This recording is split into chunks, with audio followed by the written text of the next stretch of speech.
Yeah, after about 4 Steely Dan songs, I got to go listen to some Dead Kennedys and just go put on some punk rock records and have a palate cleanse.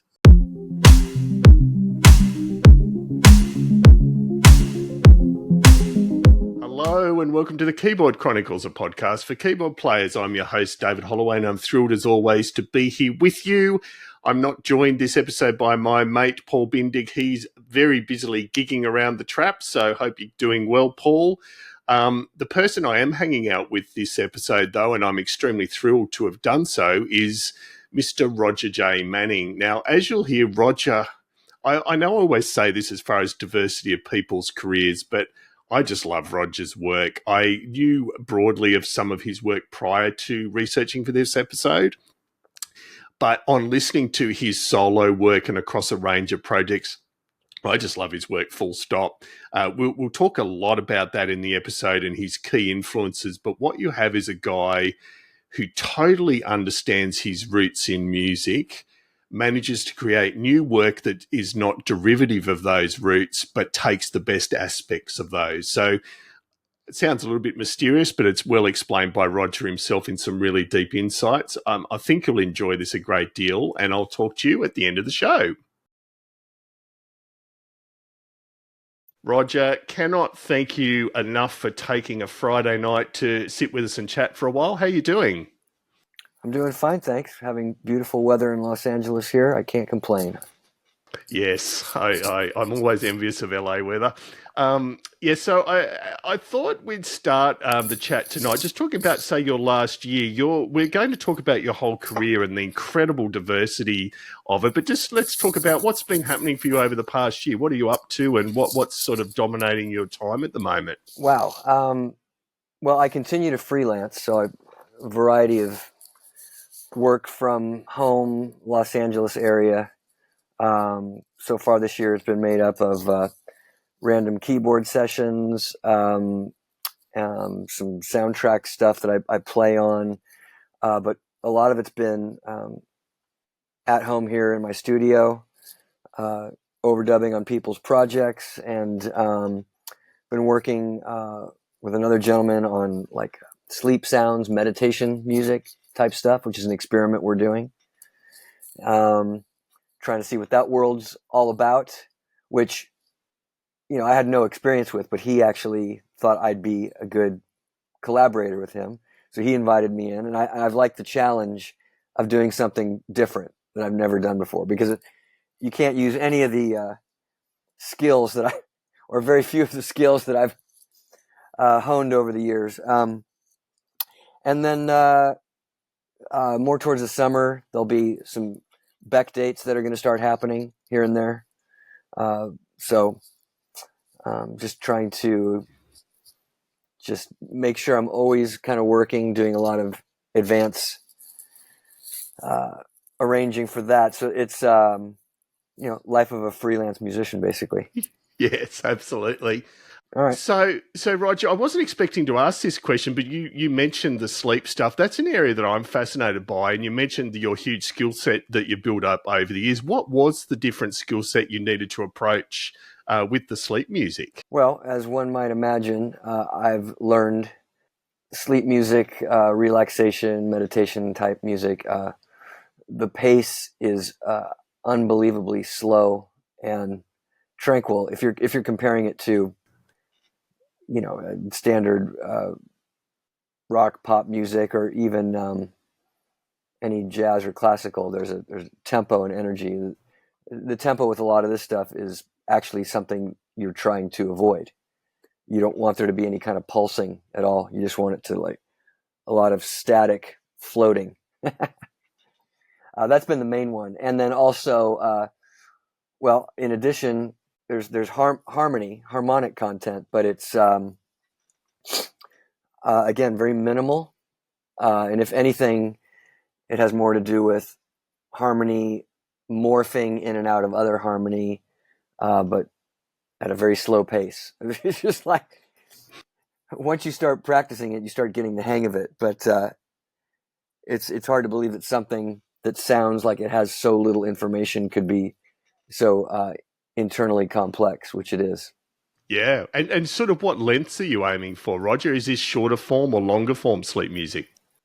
The time that seems to work for some of the playlists we're trying to get on is around between 4.5 minutes, somewhere in there. There you go. No, that's excellent. I'm fascinated by that area. So, and you mentioned, based on your previous history, as I've said in the introduction to the show, your music and your compositions contain, firstly, a lot of joy, a lot of motion, and just a lot of momentum that I personally love. So I can see how it'd be a whole new turnaround for you learning the sleep stuff. So yeah, that was really interesting. Thank you. So I want to jump back now to your musical upbringing, Roger. What in your earliest years, what got you into music? I believe you learnt keyboards and drums early on, but just tell us a little bit about that.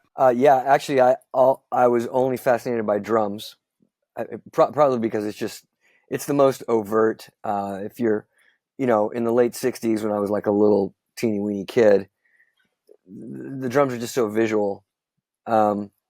And my uncle actually played drums, and I didn't see him play drums, but I would hear him talk about it.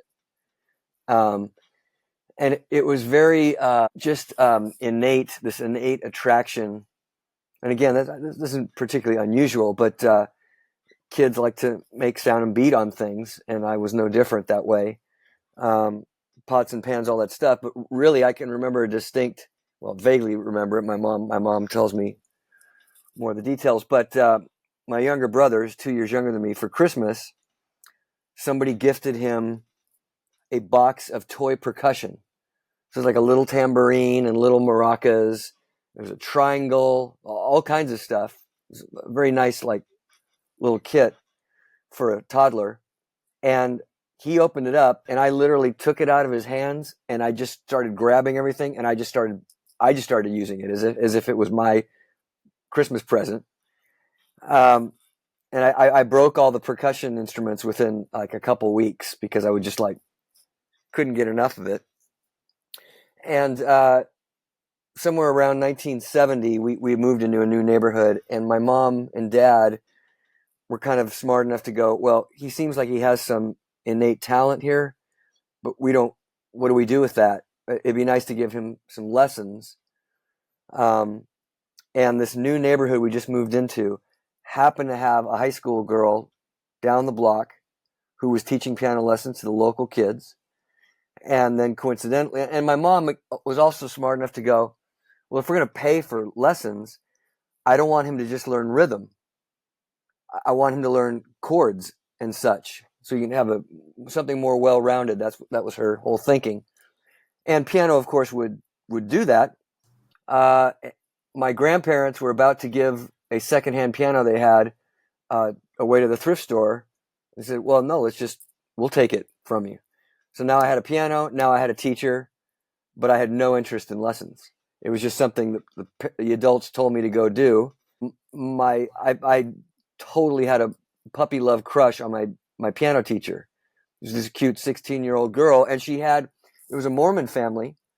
So they were living in the same size house as us and had 3 times as many kids. So it was all girls, and they had like 2 boys and like 7 girls. So I'd go over there, and all the girls were just like, oh, he's so cute. And they'd like pinch my cheeks and stuff, and I'd get all this attention. So I'm like, okay, I'll go hang out at this house. And they're telling me to hit these black and white keys. I can do that, whatever. I just didn't care. And then in elementary school, by the time you got to 4th grade, there was actually music instruction, so the kids could take up trumpet or clarinet, or you could drum. And so me and my friend signed right up for the drum lessons. And it was frankly quite boring. It's not like we were playing the rock songs that were on the radio, but I just loved that I had 2 sticks and was able to make sounds. It was more real to me. It was a very slow process. Anyway, cut to about 10 years of drumming and playing piano, but not practicing at all. I almost quit several times. Except, do you remember the movie The Sting? Oh yeah. By any chance? They had the Scott Joplin score, the Ragtime. Yeah, I heard that because that was a radio hit, The Entertainer. And I asked my piano teacher, I go, what's that? And how do I play that? So thankfully somebody had done a dumbed down arrangement of The Entertainer. And I look back on that now and I realize what was intriguing to me about that, why my ears perked up, was because I was hearing overt jazz harmony really for the first time. It didn't sound anything like my classical music. And of course it's not. They employ different harmonic mechanisms. So I couldn't get enough of that. And I practiced the Scott Joplin music a lot. And then my uncle was getting rid of one of his old drum sets so he could buy a bigger and better one. And he sold my parents his old drum set, which actually was a Ludwig, like Ringo model from the 60s. Wow. So now I had that to practice on. Didn't have any cymbals. I had to go buy cymbals. But I would turn on the radio and just by ear try to figure out what they were doing. And I was self-taught. And I learned, it was atrocious what I learned, but it was enough for me to practice rhythm and independence with my limbs and legs. And it was all around healthy. And it actually was great to play to so many different styles of music, because in the 70s on AM radio, there'd be a funk song and then a classic rock song and then a disco song, and then a Billy Joel, Elton John, like pop song. So I got to practice all these different styles and learn the different feels and what the rhythm was all about. And what I now understand is that really perfecting my rhythm and having an awareness around that assisted me in being a better pianist, because it assisted with my rhythmic abilities. I ran into a lot of guys later who had great knowledge of reading and chords and all that, but they couldn't groove very well. And I didn't understand. I was like, you don't sound like you have rhythm. And I didn't understand why. And it was just that I was slightly further ahead on understanding the complexities of rhythm and nuance of that compared to them, because I'd been playing drums for so long. So that was a great asset. And then I almost quit again, but then I discovered we had these giant music stores in the mall that were called Musicland. And they had all the top 40 records and cassettes up in the front of the store. And that's where everybody hung out and would purchase the top 20. But way, way in the back of the store, they had sheet music. And they had a lot of sheet music for the top 40 hits. I saw, there was Kiss and Zeppelin and Lynyrd Skynyrd. And I would look at it and I'd go, well, this is music. I know how to read this mostly. But then I would see the guitar tablature, and it would have chord symbols. It would say G small m and C7. I was like, those must be the chords, but I didn't. What does that mean? So I bought some of the Chicago sheet music because my mom liked Chicago. We had Chicago records in the house, and I loved it. And I knew that Kiss didn't have any keyboards, but Chicago had brass and piano sounds, and it was more musical that way. And so I said, well, maybe if I buy this music, I can play along and figure this out. Because my piano teacher couldn't teach me that stuff. She was traditional, just read the classical music kind of thing. And that's how I taught myself the beginning of chords. And then I was very excited about that, because now it started to sound like the stuff I liked on the radio. I joined high school, and fortunately for me, 2 local junior high schools came together for the high school. And at the other junior high, they had a very progressive music instructor. So there were all these musicians that came from that junior high that were much more advanced than me and my friends. They just knew more. They had actually heard jazz and had been talked about. There was a great keyboard player who became my friend, and he was like much more advanced with chords and everything. And I was like, well, you got to show me what you're doing. How are you doing this? And I started taking lessons from one of his instructors for a while. There was a great guitar player, an incredible saxophone player, a bunch of great drummers, and they were just more musical than anybody I'd grown up with. So I got a swift kick in the butt very quickly. Like, if you want to hang out with us, because we weren't cool enough to hang out with any of the jocks. That wasn't going to happen. So we had our kind of like music nerd gang. And if I was going to hang out with them, I had to do my homework. It was a great friend group environment to be a part of, because on our lunch break, we wouldn't hang out in the quad where everybody would get teased and things, were thrown at us. We'd go back to the music room where they had a turntable, and we'd listen to records. And we'd listen to, during the time was like the Police and stuff of the early 80s, Peter Gabriel and whatever. And then our music instructor, our band leader, he would come out and he would kind of hip us to certain jazz things or certain fusion records or whatever, because he could tell we were interested, but he could tell that we were desperately naive and we're just so unfamiliar with so many things. So it became a healthy competition with me and all my friends to learn songs. Look what I taught myself last night. You want me to show you the chords? Oh, that's cool. And then the best part of this kind of music group was that we were about 45 minutes from the city of Berkeley, where we grew up in this very tiny, very suburban area. So even though we were in the Bay Area, which is very cultured and tons of music, we weren't exposed to that. We were in the suburbs, very traditional. But as soon as there was actually a BART train that went to Berkeley, and each of us would save up about $20.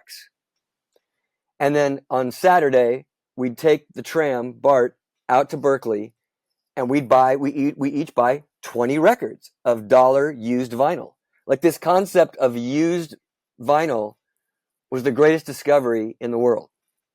And the best part about that was that you could spend $1 on something that looked interesting that you hadn't heard. And even if it was terrible, you didn't care for it, you didn't resonate with it. It was like, oh, so what? I just lost $1. So what? And we would try to buy 20 records that the other person wasn't buying, and then we'd come home and then we'd tape each other's records. So we were drowning in new music to hear, right? So imagine it being 1981, 1982, and we can go listen to any Yes record we want, any Genesis record we want, any Mahavishnu record we want, any Sly and the Family Stone record, jazz records for days. And, you would just kind of get into these different genres, or a lot of, even electronic music, early Kraftwerk and stuff. And the other game we played was we started discovering, we'd start seeing similar names of musicians on each of these records. We knew who Steve Gadd was, but we'd never listened to all the records he was on. And so so a lot of drummer friends of ours, we're going to find all the records that Steve Gadd and Simon Phillips and Terry Bozzio are on. Great. And then me and my keyboard friend would go, well, who are the keyboard players? And we learn about these different musicians. And some of them were very art school and rock and progressive and more kind of Thomas Dolby science fiction, science intellectual kind of. And then there were these other guys that were more jazz roots, more gospel roots, more they weren't considered like rock guys, but everybody was playing synthesizers, because electronic music was really starting to explode at that time, and samplers were coming out. So it was an incredible time, and you had this generation. Jazz was alive and well, both the traditional sound, but a lot of the jazz rock and experimental people, the younger groups like Metheny, Michael Brecker, and all that generation. So you got the best of both worlds there, but our age was perfect because, in my opinion, so whenever I complain about how old I am now, I'm very thankful for the era of music I came up in, because I was the perfect age to still, early British invasion, Elvis, American roots rock, Jerry Lee Lewis, Little Richard, Everly Brothers. We were only 15 years out from that. We were only 10 years out from the glory of the 60s and all the incredible experimentation that took place there, with a lot of vocal group rock and psychedelia. It's certainly, I am the classic rock era, so Zeppelin and Queen and all that, that's just expected. Cheap Trick, that's just expected. But then late 80s, early 80s, this new wave thing starts happening, which is very DIY. A lot of those people are art school students. They're not trained musicians. but they're doing stuff that's incredibly interesting. And even though they're not incredibly schooled, they grew up in the 60s. So they may say to you, well, all we had was a drum machine and a synthesizer, and we didn't know how to work either of them. What they did have was songwriting wisdom, knowledge, even though they might not have been able to articulate.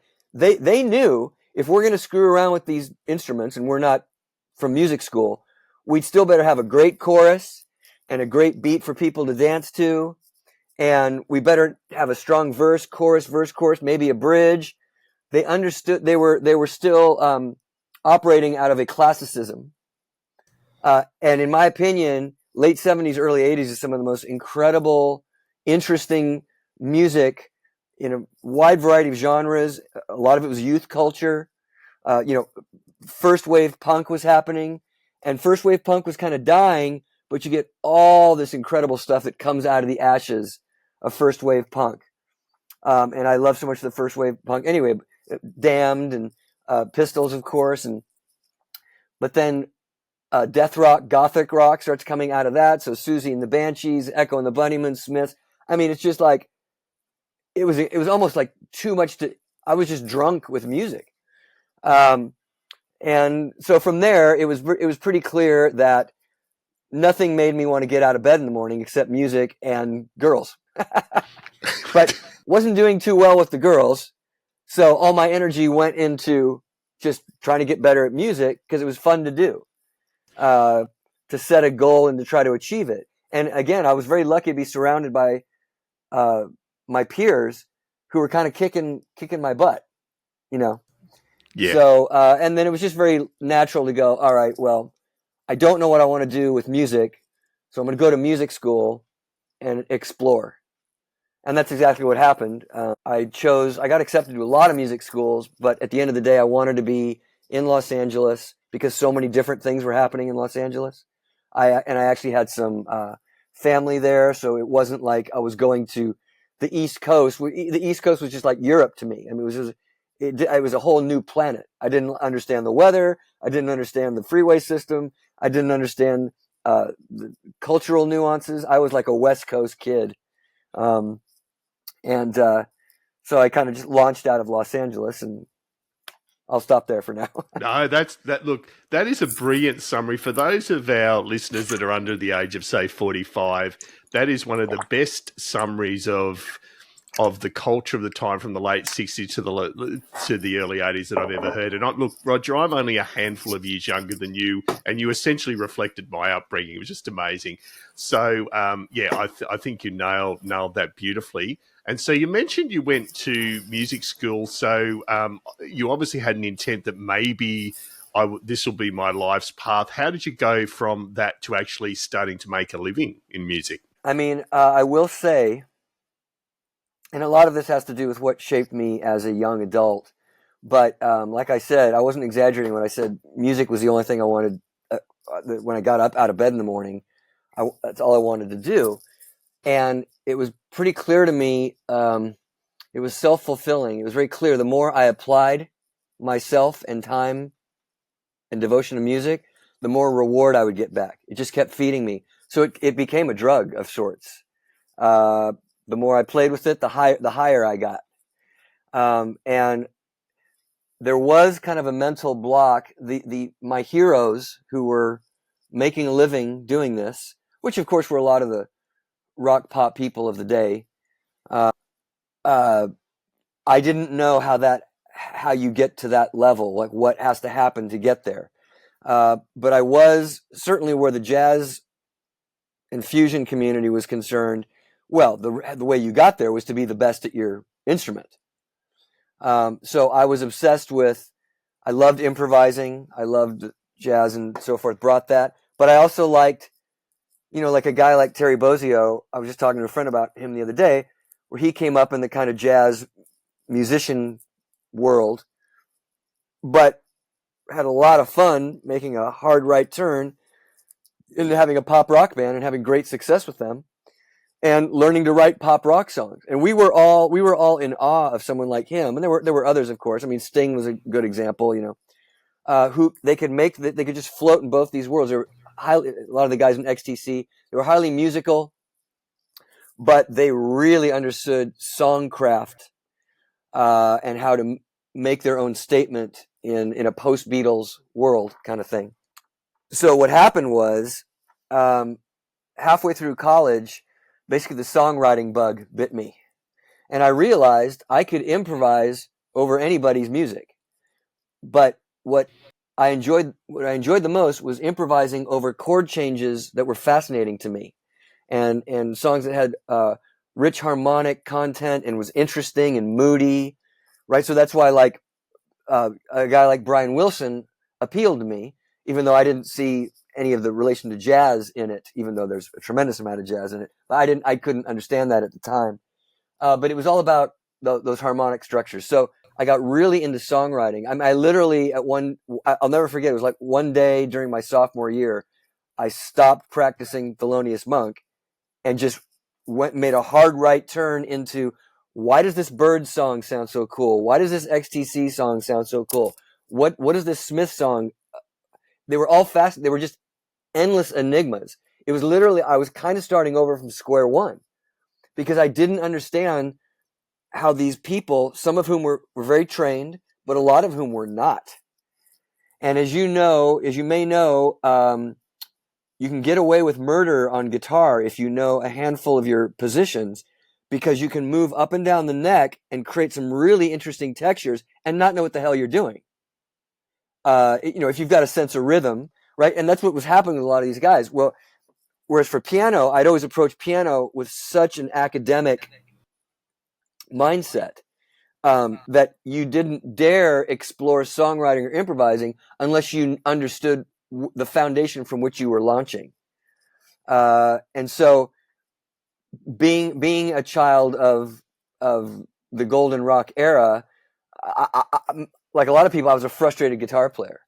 And it never occurred to me, I actually picked up a guitar and started learning bar chords, but it never occurred to me to master the guitar in the way I had mastered keyboard, because in that era, if you had a drum machine, a sampler, and a synth, you could do whatever you wanted. So I was like, okay, well, I've got it covered. Guys like Thomas Dolby or whatever were just hugely inspirational to me. It was such a hero. Like, well, if I need a guitar, I'll hire one of my music school friends who can play great guitar. I don't need to bother with that. Now, hindsight is 2020. I wish I'd kept playing the drums, and I still play the drums. I'm just not very good.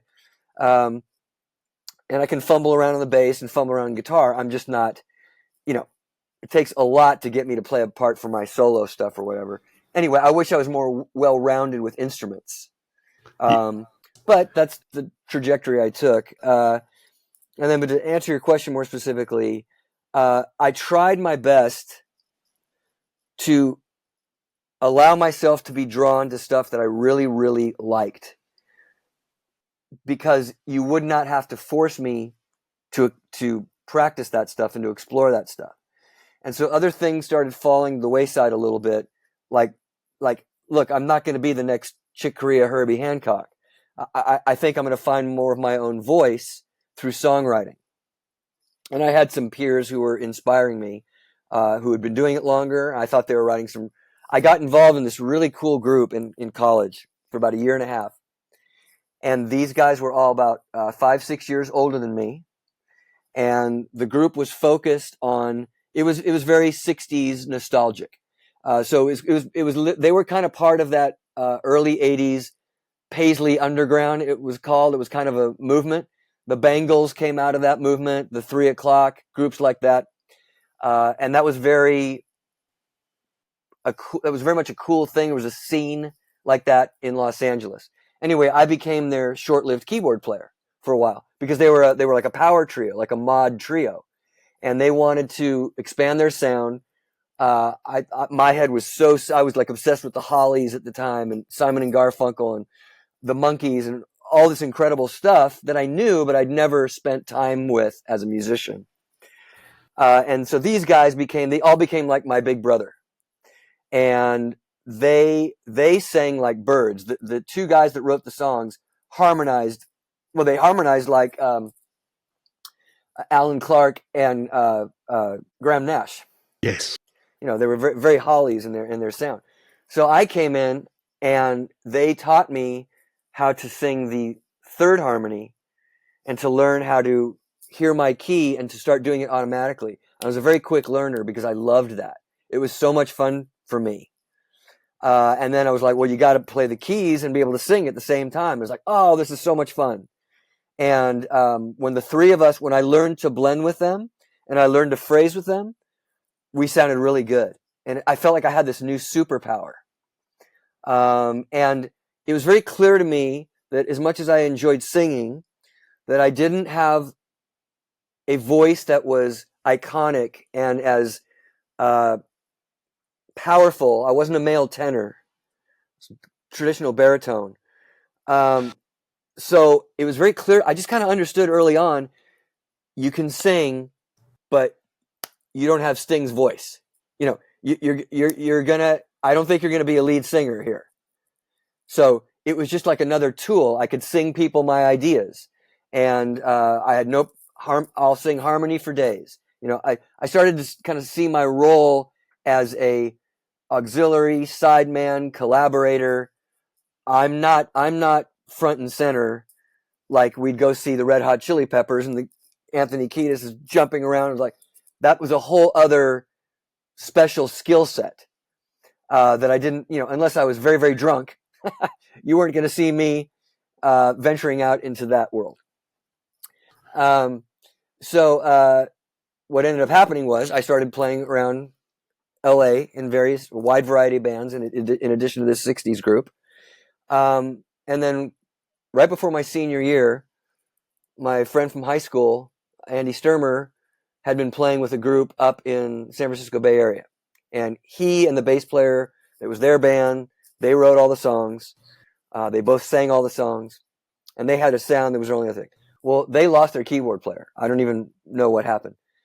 But when I would always go home to the Bay Area for the summers and work, earn money. I owed my dad money for, he lent me some money so I could buy my first used synthesizer and my first used sampler so I could start like playing with people. And I still owed him a lot of money. So I'd go back to work, pay off my debt.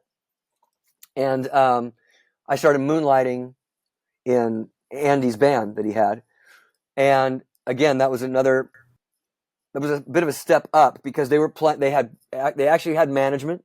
They had a proper rehearsal space. They had a guy who they would pay who would help them with their equipment.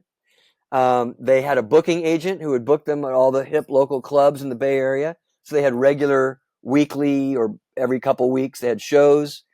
And most importantly, they had record company interest. They actually had people coming to see them from record companies. And up to that point, nothing had panned out yet. So I'd been playing with them for about 9 months. So I don't remember the exact timeline, but Atlantic Records got very serious about the group and made them an offer. And so basically I was along for the ride. So at 21, we were all signed to Atlantic Records, and we already had a record that was made, and they kind of parlayed that into our first release. So they wouldn't have to give us gobs of money for a new album, but they paid for promotion and all that. So I'll stop there, but that was a big lesson. It didn't work out very well. So I got to see right at the beginning the role the record company can play or not play, and all the different dynamics and politics. And I hadn't contributed to any of the writing.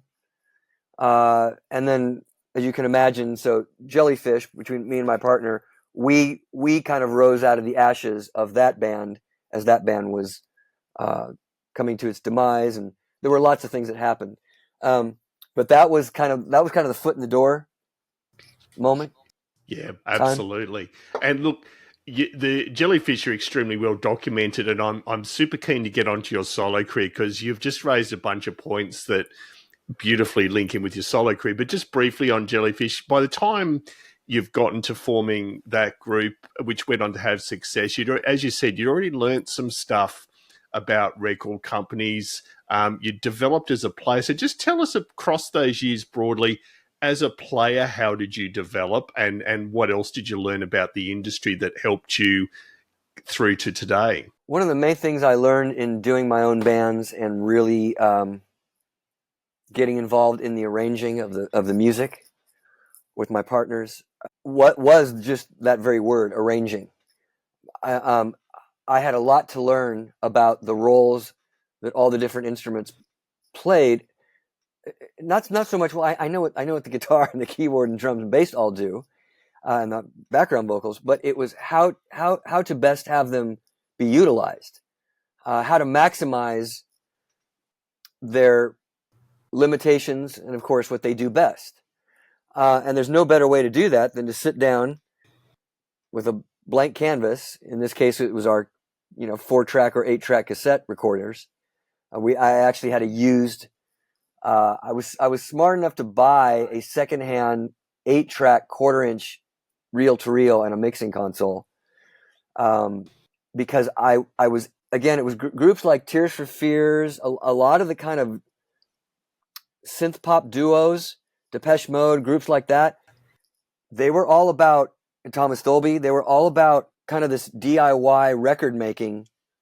And a lot of them, in interviews, we'd read about how they landed their record deal, not by touring and not by getting record people to the shows. Their whole thing was they would make the best demos they could and then hand that off to a record company. And say, look, we can do this. Now give us money to make a proper record. And that really resonated with Andy and myself. And we also didn't have much luck finding a guitar player and bass player that we thought could be part of the group. We just couldn't find our matches. And we'd find a guy for a while, then it didn't work out for whatever reason, or he'd go off on some other group or whatever. But we were forced to, we had no choice but to just lock ourselves into the music room that we had and just start trying stuff. We knew we had a solid song. Okay, guys, you've got a great song, but you've got to realize it now. You've got to turn it into a 3D thing. And we had no ability we didn't have a proper studio environment to record drums properly, nor did we know how. We weren't engineers at all. We didn't aspire to be engineers in that way. So it was lots of drum programming, which, that's what a lot of people were doing at the time. So we thought, well, we can do that.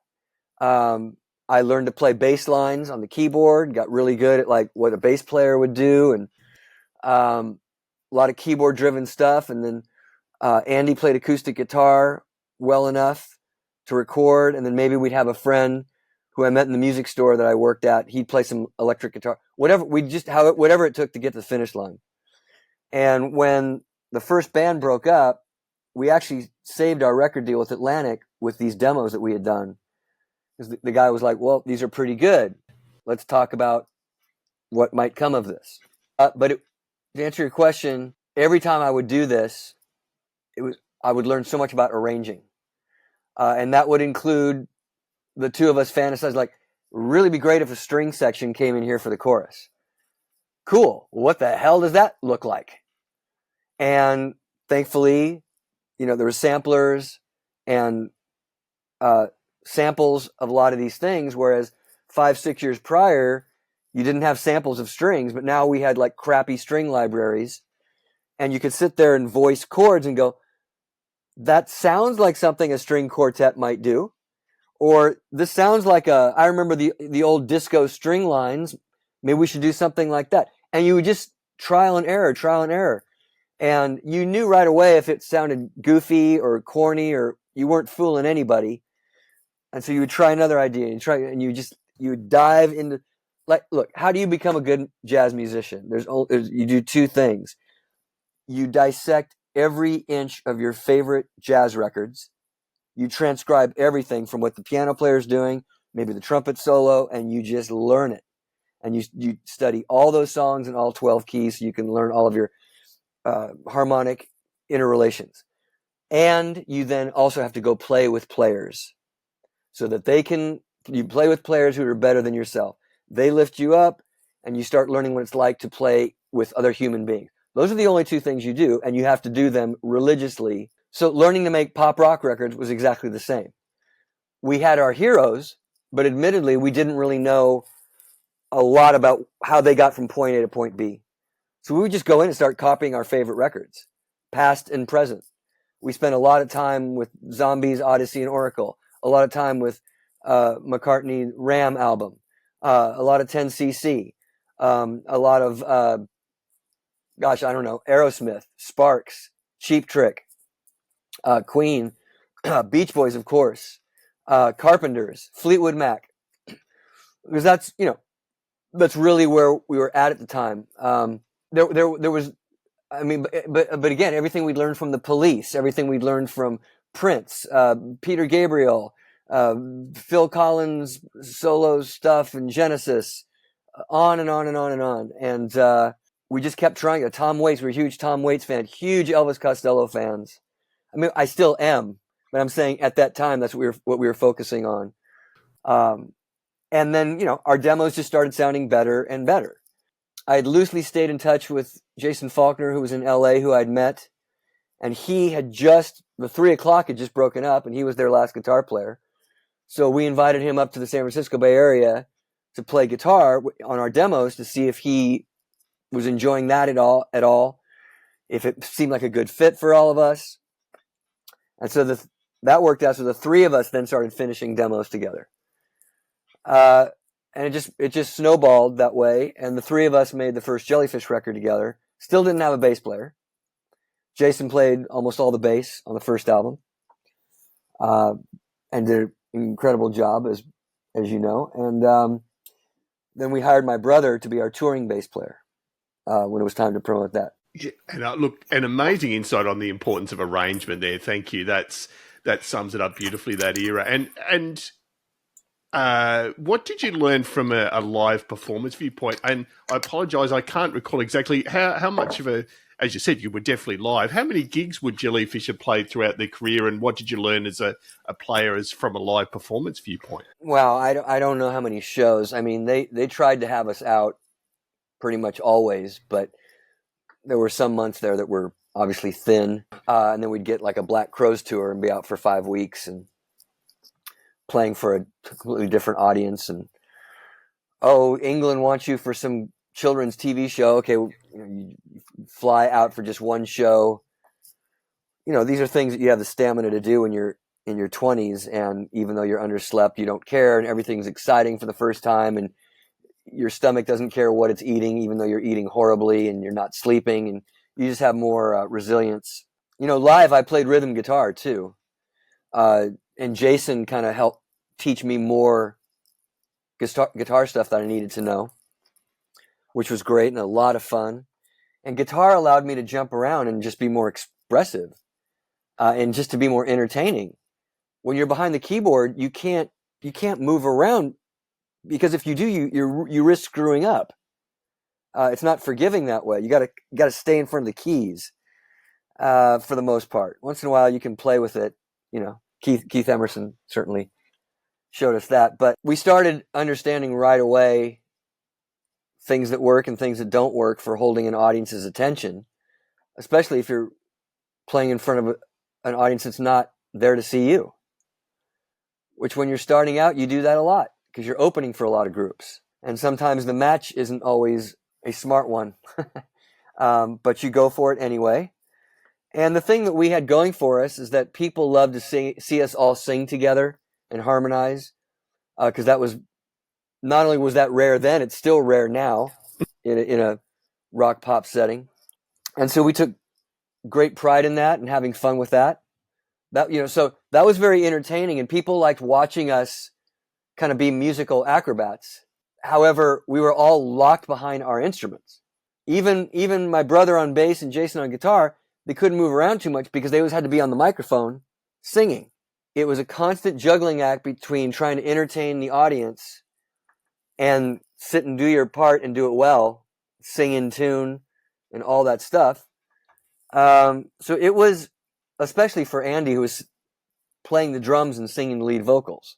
He wasn't Don Henley singing sitting behind the kit, some easy California rock. It was fairly amped up, very energized.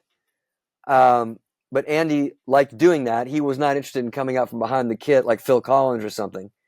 So, it had its challenges built in, of course. There was a point where, and I think a lot of the guys shared this with me, where it's like, we knew because we were professionals and we worked hard and tried our best and were committed, we could do pretty well in front of most audiences in most situations. Like festivals with those large, crazy crowds, that was the most challenging. And, you're dodging things that are being thrown at the stage at you and stuff like that.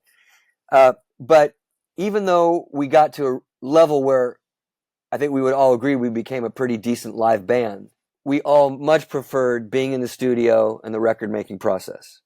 That was just, we lived for that because that's where you got to continue to hone your craft and learn things and one up your previous achievements and just perfect and get better and better and better at your craft. So in many ways, we just wanted to be like Steely Dan, where we were a successful studio band and didn't have to go tour.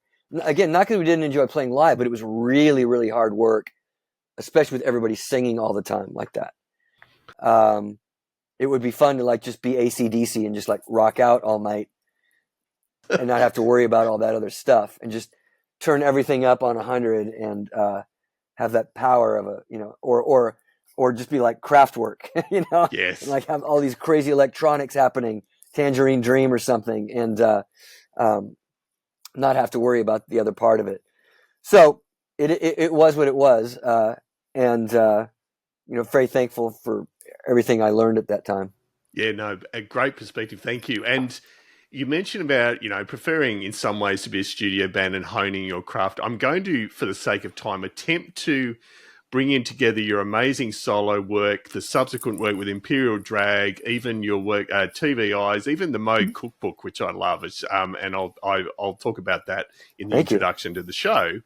But one of the things that stood out to me doing research, and I was aware of some of the work and others I was discovering for the first time, it was just the joy, the momentum, and you mentioned a whole range of acts. You seem to have this ability to take some of the best aspects of some of those iconic acts. And to me, the three that stood out were ELO, Beatles. Well, they were the two big ones, actually, that stood out to me. Just amazing chord progressions, amazing joy and positivity in the songs, but not derivative.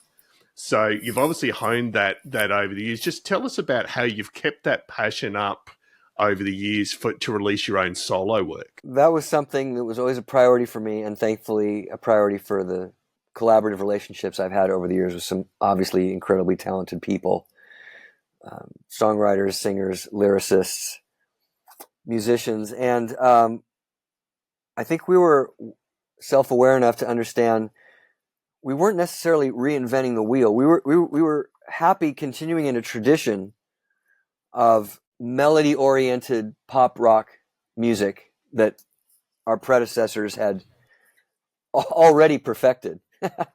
But it was a genre that you could continue to explore, be experimental with, make your own contribution, your own unique contribution to. And I was in awe, like I said, of everybody from God, I mean, you name it. To this day, one of my favorite bands of all time is The Damned. And I always use them as an example because they came up, they were one of the first punk bands or whatever. But as they evolved, they retained all that great youthful punk rebellious energy and DIY fly in the face of the system kind of establishment energy. They developed their very own unique harmonic sense, melodic sense, arranging sense that gave them their sound. Mm-hmm. And yet at the end of the day, it's rock pop genre, if you will. Thomas Dolby made his own statement.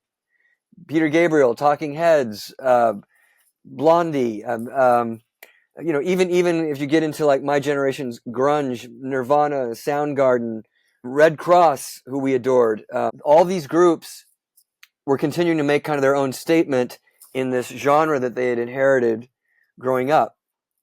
And sometimes we dabble with funk in there.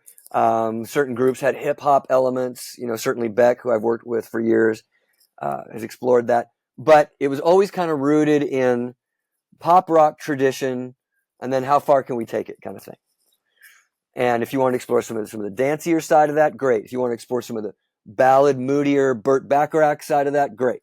That's what was exciting to us, that when we started having the finances to make our own albums, to me it was like, my God, what do we want to explore next? What haven't we looked at? What haven't we played with and made our own statement? It was like, it was clear that we weren't interested in commenting on reggae, even though there was certainly some Bob Marley and the Wailers we loved growing up. And we weren't like interested in really competing like with Aerosmith and hard rock and stuff, but again, there or Prince and a lot of modern R&B, funk, dance music, but there were always elements of that in there somewhere.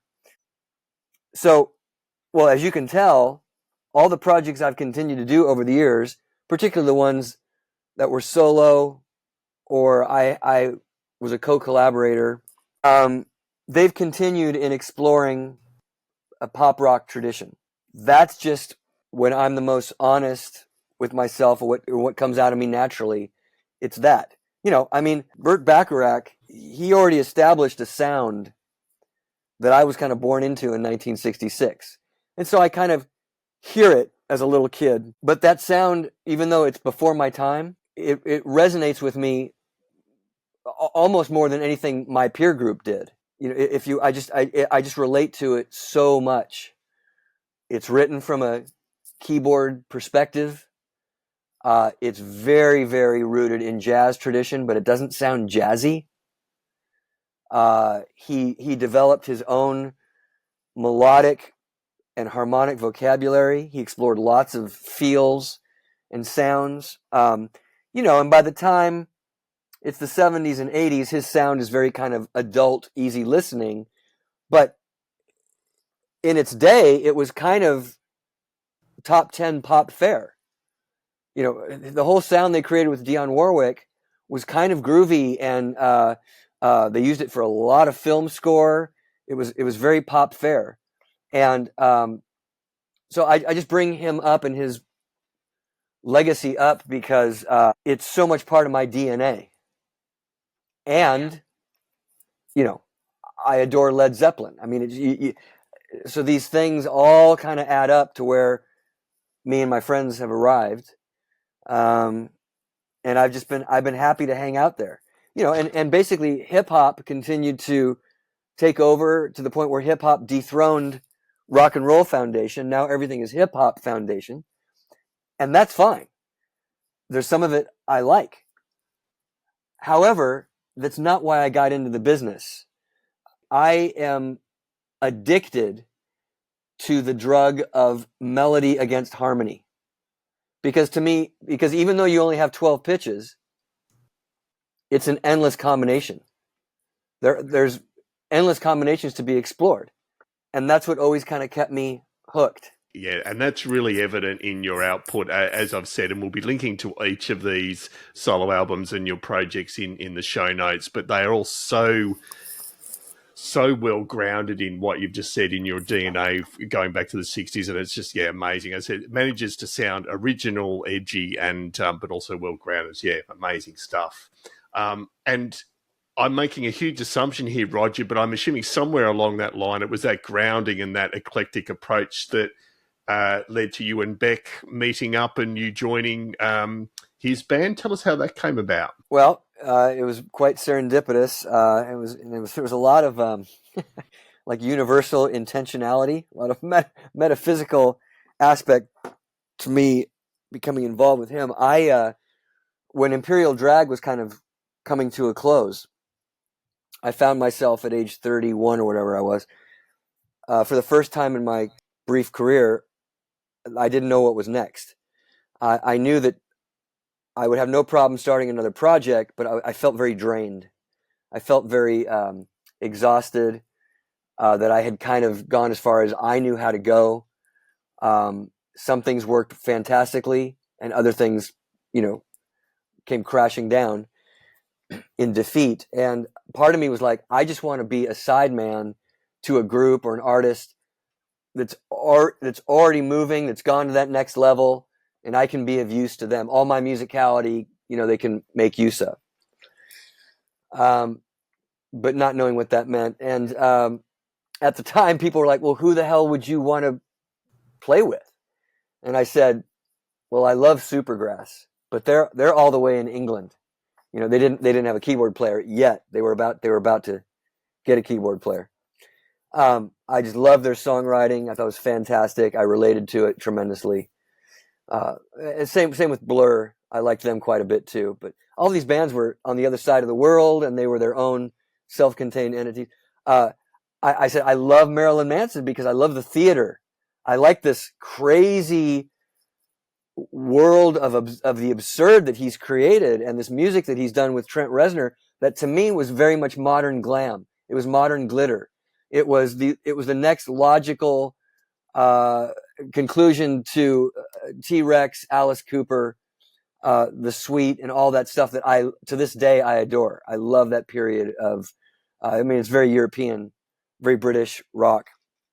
But Manson was that kind of here in the States. And I said, my God, that would be so much fun, But they had their own keyboard player. And I said, Beck, I was in awe, especially of the Odelay record, which had just come out and really made him a household name as more than just like the loser guy, And I knew he was based in Los Angeles, but I also knew he had a keyboard player. I'd seen them live, and they were a great band. And I would just tell people how much I liked them, and I thought they were the best thing happening at the time. And I did a session where I met an engineer on that session, and he had just done some remix work with Beck, and I'd be like, well, you got to put a good word in for me. And he'd be like, okay, I don't know if I'm ever going to see him again, but sure, and just really grasping at straws, not having any direction or aim.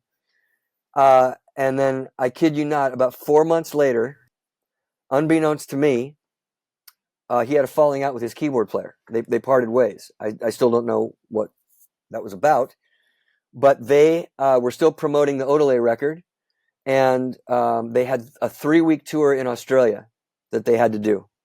They were on a break, and somehow my name got thrown in the hat. And I think I'm not 100% clear what happened, but I'm 90% sure Beck did not know anything about Jellyfish, but they had heard some of the Moog Cookbook stuff that Brian and Kehoe and I had done. And somebody, we need that guy, something like that happening in the group. And so Justin, the bass player, again, I don't know how he found my contact info. Might have been from that engineer. Might have been from somebody else. Contacted me, right? This is all pre-internet. Contacted me. And I almost started crying over the phone. I'm like, oh my God, how is this happening? And this is one audition that I'm not going to fail, And it was, kind of a classic story. I had to learn. It was in threes. I had to learn 33 songs in 3 days for a 3-week tour. Oh, wow. And we had 2 days. We had about 2 days or 2 or 3 days of rehearsal.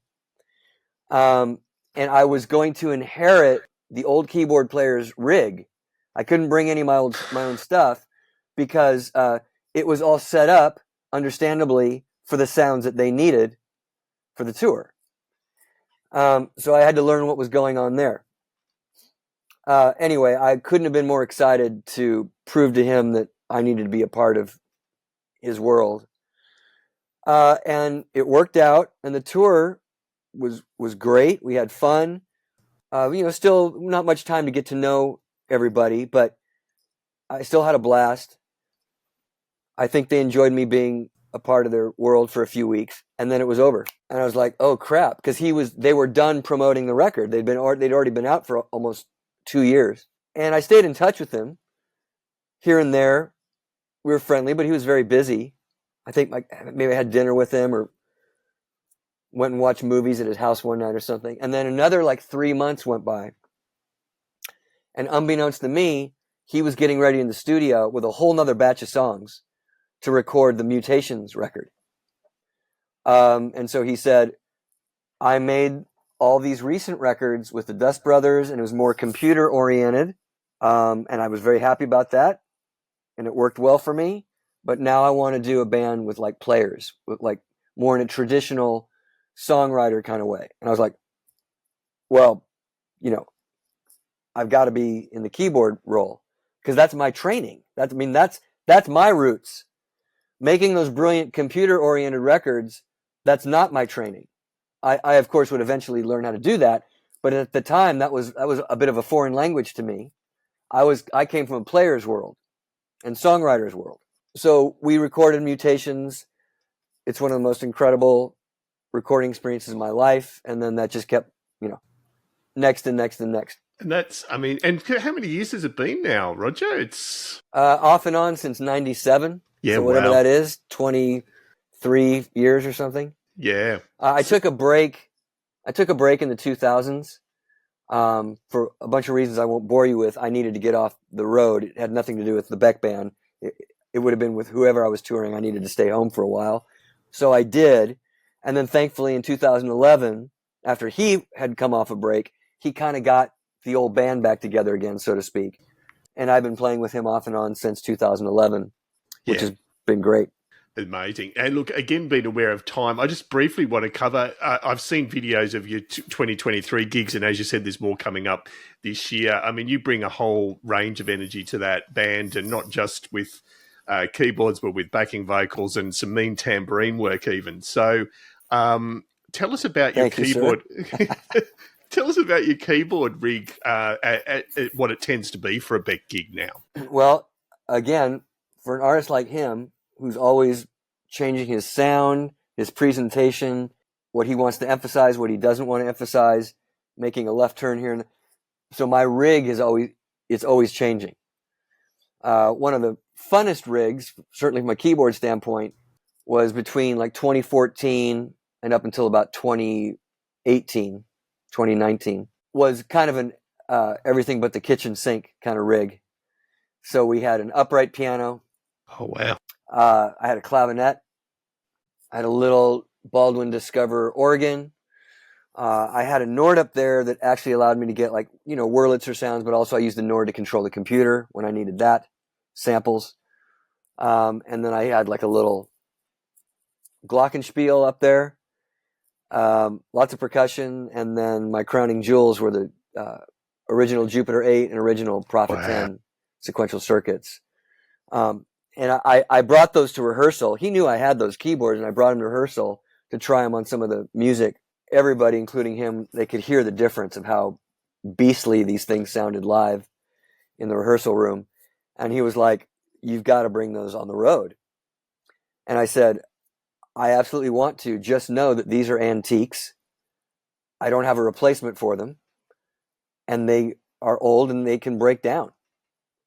And he said, "It's worth the risk." So thankfully, each keyboard only had one repair in the 5 years that they were out. Wow. And they were minor repairs, so it wasn't a big deal. And it was a real blast to play all those keyboards and those vintage synths for so many years. And then in 2019, he revamped the whole thing, and he wanted the whole stage set naked. Okay. So he pulled all the guitar amps off the stage. It was just like, I want to see as little as possible. So I went down to just some basic controllers, very not flashy, because there was a lot to focus on this very elaborate video screen, on and on and on. So, and he continues to change things up. But I'm just happy that what I can bring to his ensemble still works, is still fun.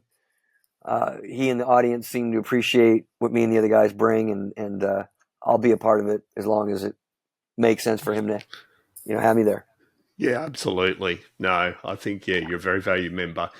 So I'm just keen to hear, and whether it was during that tour or in your own work or going way back, has there been a time where you've had a huge train wreck on stage that you can look back on now and laugh about? That's a really good question.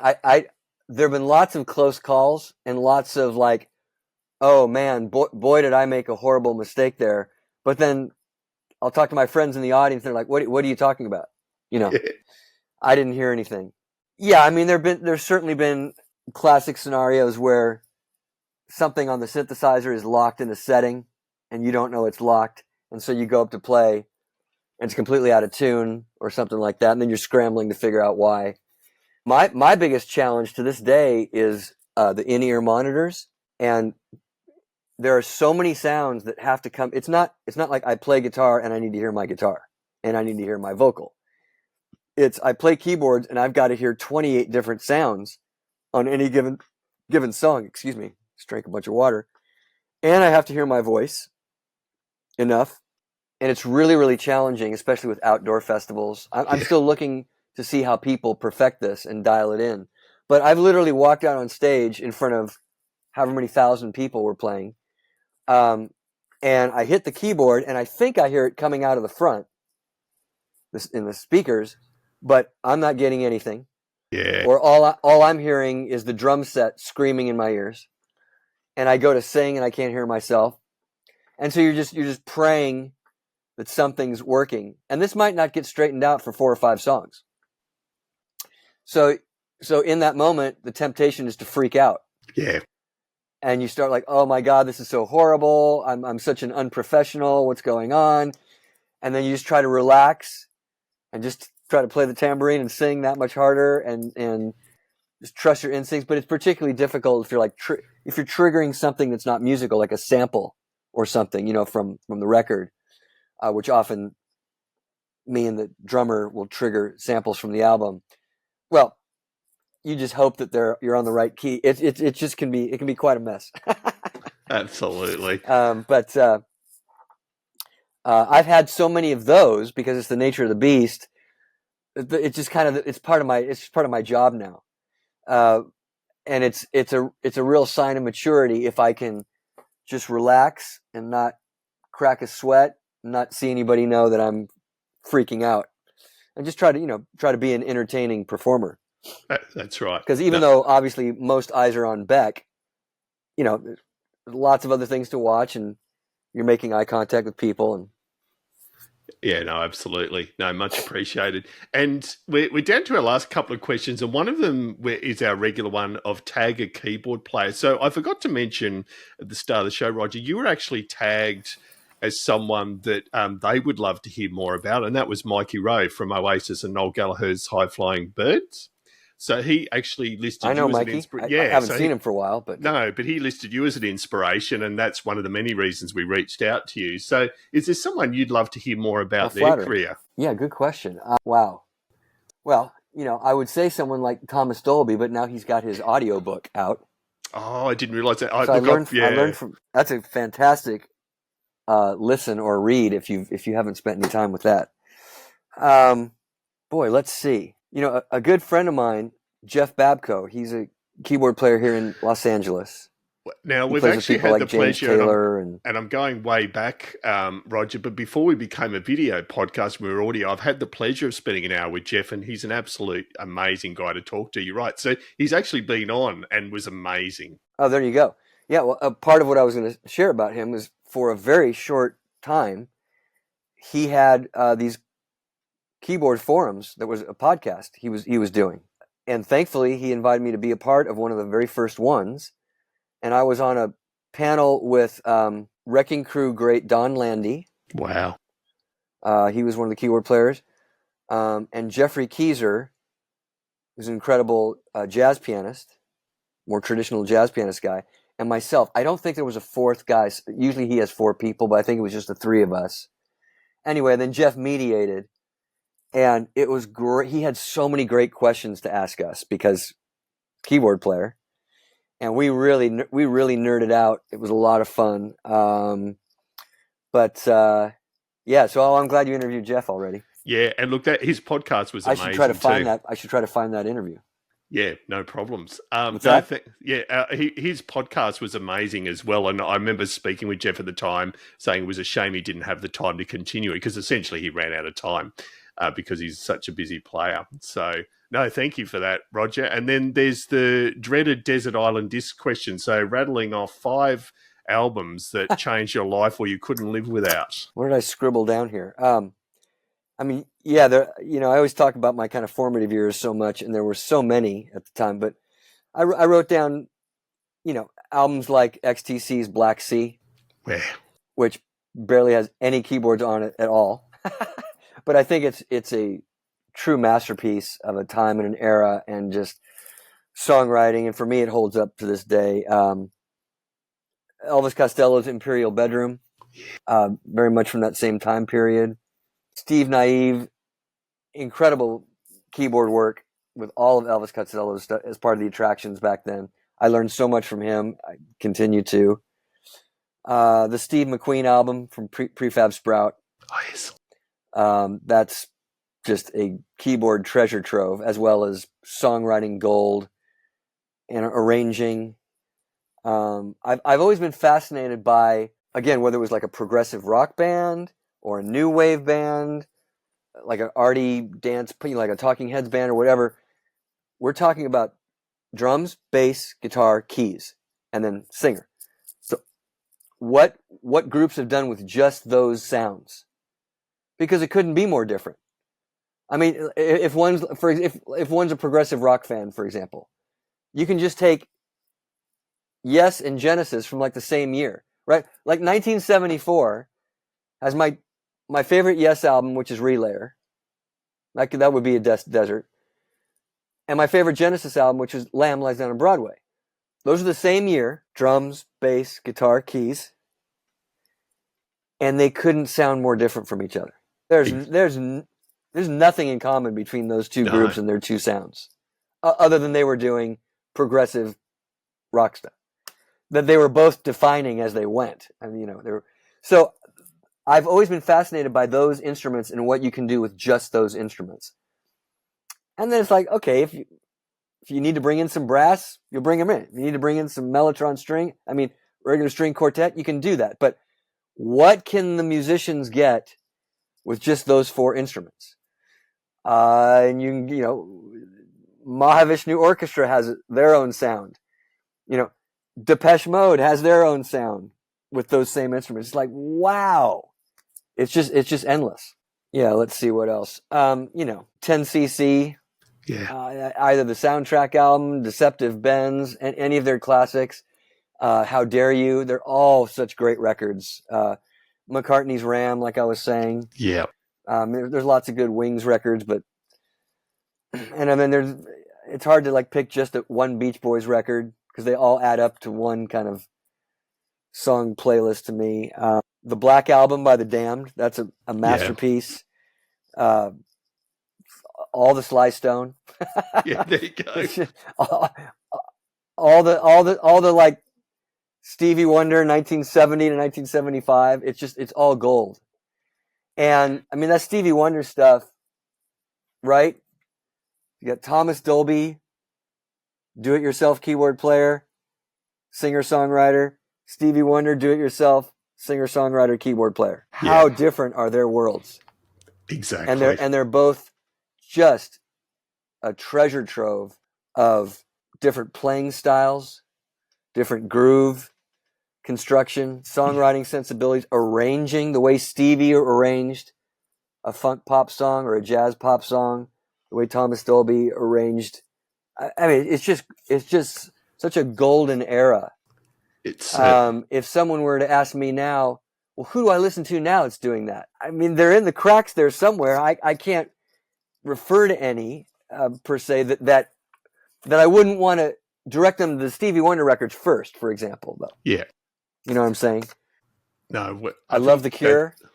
Oh, yeah. I mean, and what they do with keyboards is totally their own bizarre, almost, it's like, I don't know what this thing does, but this just sounds good. And they just come up with brilliant arrangements. They're really fun and inventive. And I love any artist or group that creates such a distinct environment. And if you're a fan, you just want to sit in their environment for a while. There are great songwriters and artists that have written great songs and have been in the hit parade or whatever, but they don't necessarily do that. And I'm bringing it up because we were talking about The Cure. It's like, if you want to go into Cure world, you know what that's about. It's a very tangible, visceral thing. The Police had their own world, Prince has his own world. that was always fascinating to me. I continue to try to do that with what I've done. Who knows if Jellyfish fans goes, there was a Jellyfish world. I mean, because for me, I know what we were inspired by at the time. It's very hard to just isolate, but anyway. No, I think that's extremely well put, and they were great picks for the Desert Island discs. I think you need a shipping container to take all your Desert Island discs to the island, but there's some great picks there. But I think your comment about the distinct environment is spot on, and we're out of time now, and I feel like we've barely scratched the surface. I know we haven't covered your session career. You've worked with some amazing people in that context as well, but there certainly is a distinct environment for your music. I've certainly enjoyed listening to it over the years and exploring some of it again more recently. And, we can't thank you enough for your time. And I feel like we have unfinished business and we must catch up again down the track, but super appreciate your time today. Not a problem. Thank you for having me and be able to share so deeply, with more of probably a musician-oriented audience and so much of the color and interesting parts about my very varied career at this point has been some of the musical details and musician-y things. There's so much now on YouTube where you can I grew up with the Steely Dan catalog, but I never got in the trenches of the arrangements and the piano performances. Well, there's endless tutorials all over YouTube, including interviews with Donald Fagen from 25 years ago, where he talks about some of his songwriting approach and everything. And I wouldn't say I'm having my mind blown, but it really helps to understand, because it's all jazz. But he took his jazz knowledge and just hyper personalized it. There's nobody since that has made such a unique jazz pop contribution that was so tasteful and so standing the test of time.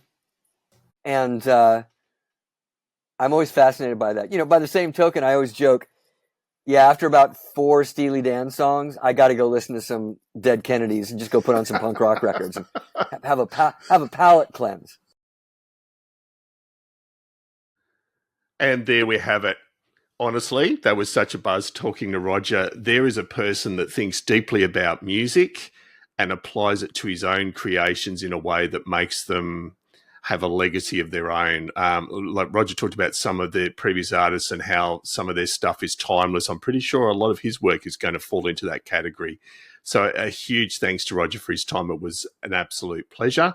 And as I said to Roger after the show, I feel like we barely scratched the surface. He's had an amazing session career, and I'm talking things like Cheap Trick, Blink-182, Johnny Cash. We didn't even get into any of that. So as I said, I feel like we've got unfinished business. So hopefully we'll catch up with Roger again in the future. Huge thanks to you for listening, and a huge shout out to our gold and silver supporters. Tammy Catcher from Tammy's Musical Stew. Thank you, Tammy, for your long-standing and ongoing support. Brother Paul Brown from the Waterboys is in the same boat of long-standing support. Thank you, Brother Paul. The Waterboys are soon to head out on tour again. Do catch them if you get the opportunity. They are a force of nature. Mike Wilcox from Midnight Mastering. Cannot recommend Mike's work highly enough. I've used him repeatedly and paid him, and he's very reasonably priced. And delivers great results. So if you need mixing and mastering, Mike's the guy to talk to at midnightmastering.com. And last but definitely not least, Dave and the team at the musicplayer.com forums, where you can hang out with hundreds or thousands, really, of other keyboard players in a really supportive and safe environment and enjoy the nitty-gritty talk about keyboards. I think we'll leave it there. We're always keen to hear from you. Editor at keyboardchronicles.com. We're on all the socials, Facebook, Instagram, TikTok, Threads, you name it, we're there. We obviously have a YouTube channel that we appreciate your support for as well. And some of you are obviously watching this on YouTube. Thank you. We'll be back in another week or so. And until then, keep on playing.